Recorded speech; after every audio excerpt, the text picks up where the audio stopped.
Hi everyone, in this video, as you can probably tell from the title, I want to show you how I make stickers and sticker packs at home. To be honest, this video wasn't supposed to exist. I had already written a script for a video why I sold my cutter, because I put it up for sale already and I thought that I would never interact with it again. But this story actually has a happy ending, and now I am able to show you the process of making stickers on my Silhouette Cameo 5. When I first bought my cutter, the Silhouette Cameo 5, I ran into a huge number of problems and ruined a lot of paper before I managed to get anything working at all. Overall, I probably wasted around 80 sheets of paper and almost the same amount of laminating film. And out of all of that, only about 5 sheets turned out okay. The statistics are terrifying. Online, I found very few videos about my cutter, and almost none of them talked about the problems I personally ran into. Every time I solved one issue and thought that now it will definitely work, a new problem appeared. So I decided to make this video. Maybe it will help somebody someday, or at least be interesting to watch for someone who is curious about making stickers at home, and also you will know what you should be prepared for. My first mistake was buying this cutter in the first place. I honestly don't know why I needed such a large size. I realized that I would never use anything larger than A4 anyway. So now I would choose a more compact version, it's cheaper and takes up less space. And overall, it probably would have been smarter to first order stickers from a print shop and see how well they sell and whether it's even worth it, because a cutter isn't cheap. But I really didn't want to deal with print shops or figure out how the whole system works, so I decided to just buy everything myself. Spoiler, I still had to deal with print shops anyway. The second major mistake was choosing the wrong paper for stickers. I thought that if the paper was high quality and self-adhesive, that would be enough. I made my first stickers on that paper and they actually looked pretty good. So I assumed everything was fine. But no. For stickers, you really need to use vinyl self-adhesive paper. Its base is plastic, not cellulose. It doesn't tear, doesn't fray at the edges, and isn't afraid of water. And honestly, images look better and more contrasty on it. There are also papers from different manufacturers, and I bought and tested a lot of them. Checking image quality, scratch resistance, and water resistance. There was also a kind of transparent paper, but it only makes sense on light surfaces. On dark ones, the image is barely visible, which doesn't work for me. After all of these experiments, I choose my favorite. But you shouldn't try to find the exact same paper. Different printers give different results, and some paper may not work for you at all. So everyone has to find their own perfect paper. Turning on cutter and connecting it to the computer wasn't difficult. I just followed the instructions, and for silhouette cutters there is their own software. They have a very long YouTube video on their channel about the software. I tried to watch it, but I couldn't get through it, so I figured out what I need to know on my own. And it turns out it's not that much, still it took me a long time to get there. By the way, now I would probably buy a Cricut cutting machine, because people say that its software is more user-friendly. Silhouette software constantly breaks for me, something always working differently than before, so honestly I don't really like it. So now I will show the full sticker making process while explaining all the problems I encountered at each stage. First, of course, I create the design. I do it in Photoshop, but other programs have the same tools. I create a layer under the image and draw an outline for the sticker. In Photoshop, I use layer styles to create the outline, then manually smooth and refine it. Because, as you can see, the line turns out very messy. Here is before and after I smooth the outline manually. The most important thing is to use a brush with no transparency and set smoothing to 50% or higher. Otherwise, it's very hard to get a clean, smooth outline. For single stickers that are fully cut out, I save the image together with the outline as a PNG with a transparent background.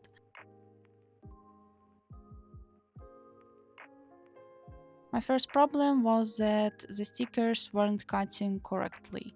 They were offset. I spent a very long time trying to figure out what was wrong. I searched ChatGPT, the internet, watched tons of videos, nothing helped. Other merge creators didn't seem to have this issue at all, and ChatGPT gave me a lot of possible explanations, all of which I tested. I spent a huge amount of time calibrating the cutter. That was one possible cause. The calibration looked perfect, but everything still cut crooked. And only later, I don't even remember how, I finally found the real reason. The problem was in Cutter software, in my actions inside it. It turned out that I had to group the outline with PNG image. So that's how I do it correctly now. First, in the software, I go to the design tab and drag in my image with the outline. You'll see a red contour appear automatically. This can be turned off in the settings, but I don't care about it. Then I click the sticker and go to Object, Modify, Detach Lines. Now the image and contour are separated. I delete the contour. Then I click the image again, go to Offset, Internal Offset, and set the distance value. This is the line the sticker will be cut along, so you decide how thick it should be. At this point, the contour and sticker are separate and they must be grouped. I didn't do this at first, and that's exactly why everything was cutting wrong. I select both the sticker and the contour, right click, choose group, and voila, now they're one object. Then I go to Print and Cut and enable it. The boundary guides appear. All content must stay within these boundaries. I usually make the registration lines a bit shorter but thicker. Too thin or short and the cutter might not read them correctly. Then I arrange the stickers compactly without overlapping them. You can resize them proportionally or freely by unlocking the ratio. After that, I go to the Send tab. In the Send tab, I find my cutter, connect to it, it checks the firmware, updates if needed, and then I get to the menu where I set cutting parameters. I print everything on Epson printer. The print quality is amazing, honestly comparable to print shops. The sheet prints with these registration marks, which is normal. The cutter uses them to align. At this stage, I also had many failed attempts. Printed colors look different from what I saw on my screen, so I had to reprint the same things many times, go back to Photoshop, adjust colors, re-export PNGs, print again over and over until I was happy with the colors. After printing, the stickers need to be laminated.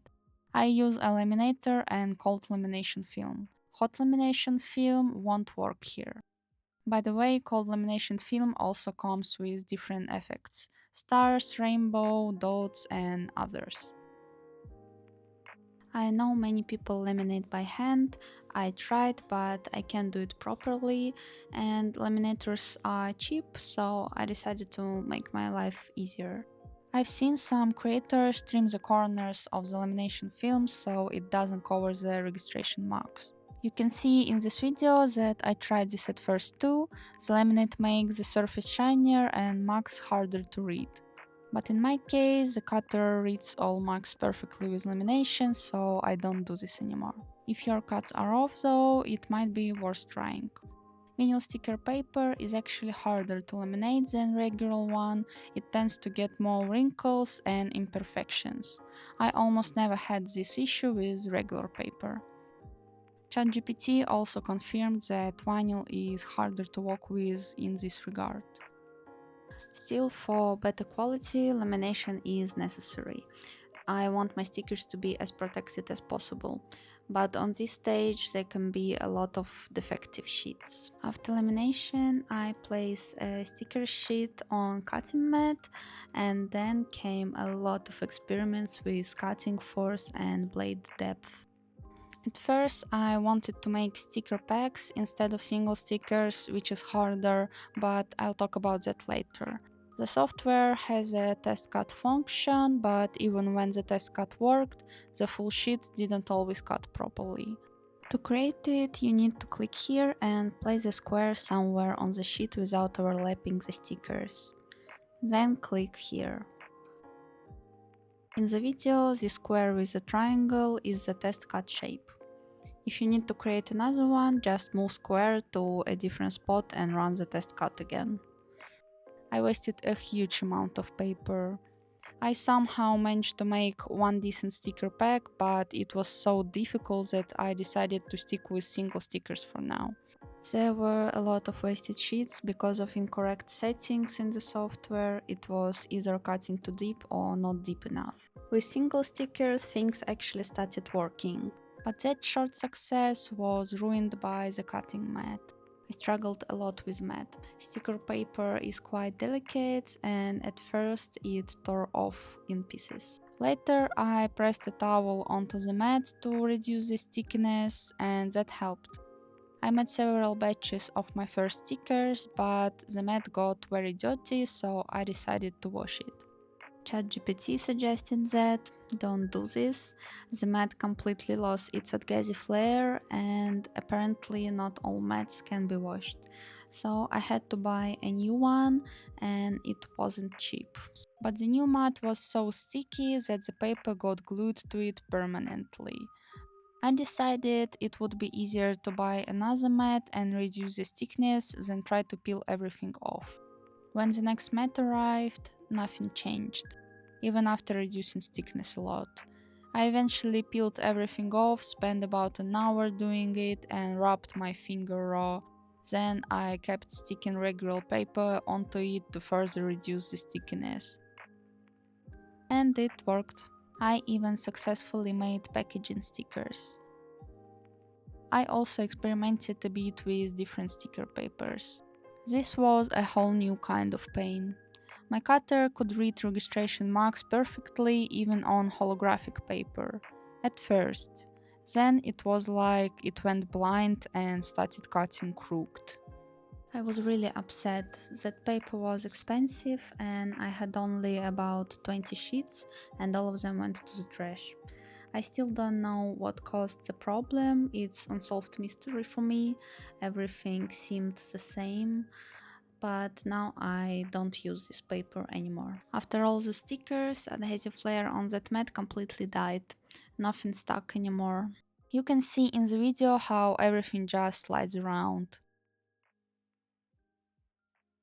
Then I looked into different types of mats and found out there is one for delicate materials with lower thickness. So basically I just bought two wrong mats. They have different colors. After all of that, I still didn't give up.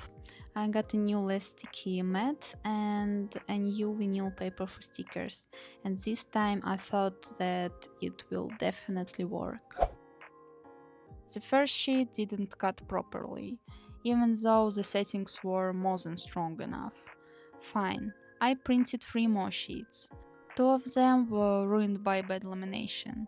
I was left with 1 good sheet. Before cutting, I made a test cut. It didn't go through. I increased the values almost to the maximum. The test cut worked, so I sent the whole sheet to cut. And absolutely nothing worked, as you can see.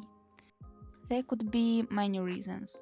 The blade might be dull, the mat might be too weak, the sheet might not stick well enough, or the values might need to be increased even more. I kept talking to ChatGPT, trying different settings, more and more paper went into the trash. The worst part was when I tried going back to my old paper, regular self-adhesive paper that had worked before. And nothing worked. I used the same settings for the same paper, but nothing cut through. That's when I realized that it has to be something with the blade, the mat, or something else entirely.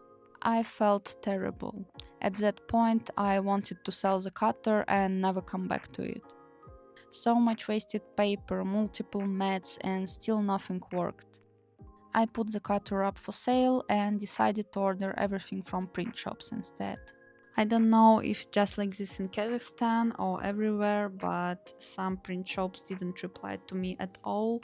Some of them needed a constant reminder from me, and some of them replied to me in a very strange way, like they didn't care at all and they don't need my money. In the few places where I got answers, they told me that I need to make stickers in vector format in CorelDRAW without any explanations how to do that, no info, nothing at all. Their assortment was also very limited and they couldn't make most of the things I wanted.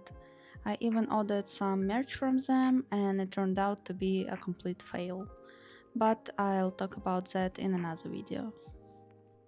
In the end, I decided to give my cutter one last chance. It turned out dealing with people is even worse than dealing with machine. So I bought a new blade. It was the most obvious issue for me, and I was right. I don't know what blade came with the cutter originally, but the new one is much better. Where the old blade needed very high settings, this one cuts perfectly at low values. Of course, nothing was easy or fast.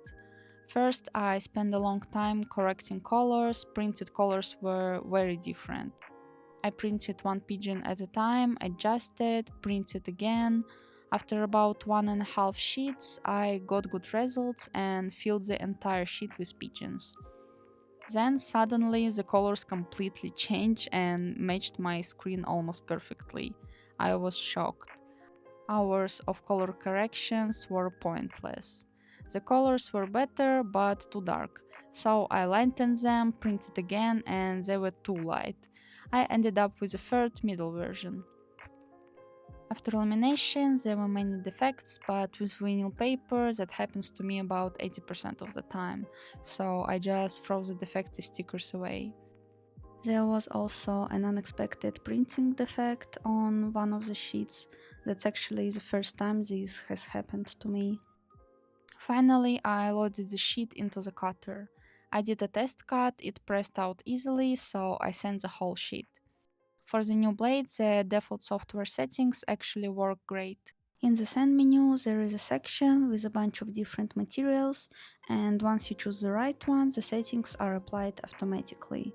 You can start your experiments from those values and then adjust them to fit your needs. But for my first blade, they didn't work at all. Maybe it was defective, I don't know. Now everything works like it should have from the beginning. After a few minutes of waiting, I could finally see the result. Ideally, stickers should stay on the backing, mine needed to be pressed out, so next time I'll increase the values a bit. Don't forget to cover your cutting mat with the protective sheet that should come with all mats. And here is how the stickers turned out. This is a victory. So many nerves, so much wasted paper, but I finally made friends with this cutting machine. Now about sticker packs. The process is mostly the same, except that the background and stickers must be saved as separate images.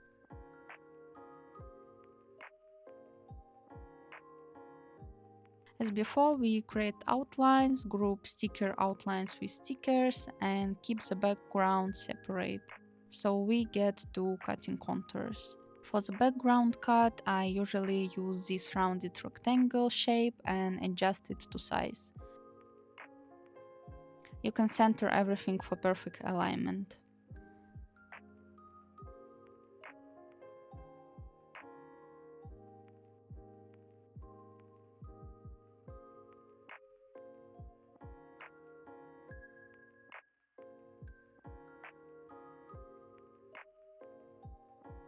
The hardest part is adjusting cut force and blade depth. The background is cut fully while the stickers should stay attached so they can be peeled off. In the send menu, we now go to this section. Here you can set different values for each cut line. For the background, we use the same settings as for regular stickers, but for the stickers themselves, the values need to be lower. I use these settings for that. In this menu, there is no option to create a test cut, so I go back here, enter the values for the stickers, check if they're not too strong, and only then set the correct values in the proper menu. And this is the result: stickers on the backing. I could say I regret buying this machine, but after dealing with print shops, I understood that it was the best choice for me. And also, I like the process of making stickers by myself, especially when things started working. I like being able to quickly change colors or outlines without ordering huge failed batches. The biggest challenges were the cutter software, mats, blade, print colors, and experimenting with cut settings. I'm glad this video exists instead of the one about selling my cutter. I hope it helps somebody with information or motivates not to give up, or at least shows that making stickers at home is not always a perfect success story. Because I watched a lot of videos about making stickers and there was nothing about these problems or defects or anything like that. And hi again, I almost done editing this video and I realized that it turned out pretty chaotic. There is a lot of information, even so I tried to cut it down as much as possible and remove some smaller issues and details, but it's still a lot. I think it will be my longest video on YouTube for now, except my speed paints. The main thing I actually wanted to say with this video is that it's okay to make mistakes. I failed so many times. I was trying to make not only stickers but also another type of merch and some clay crafts, and I made a lot of mistakes with all this stuff too, but stickers turned out to be the hardest. When you try to start something new and nothing works for months, you start to disappoint in yourself and in what you're doing. But the important thing to remember that this is happened to everyone. And all these successful stories and people in the internet, it's just a small percentage of people. And they also had their own struggles. Of course, some people may be luckier in certain way. For example, someone don't have a full-time job, or maybe they have a friend who can help them with everything. But anyway, that just means that some people needs more time and some needs less. And it's okay too. It's normal to be an ordinary person, to make mistakes, not to become successful in 1 week. I often see some people on TikTok that gain thousands of followers in 1 week of blogging, and meanwhile, I'm posting videos almost every single day and I still don't have 1000. Well, it's my path and it's also okay. The most important thing is to be kinder and more patient with yourself. So I guess that's all I wanted to say. Thank you. So that's probably it. Thank you for watching. Bye.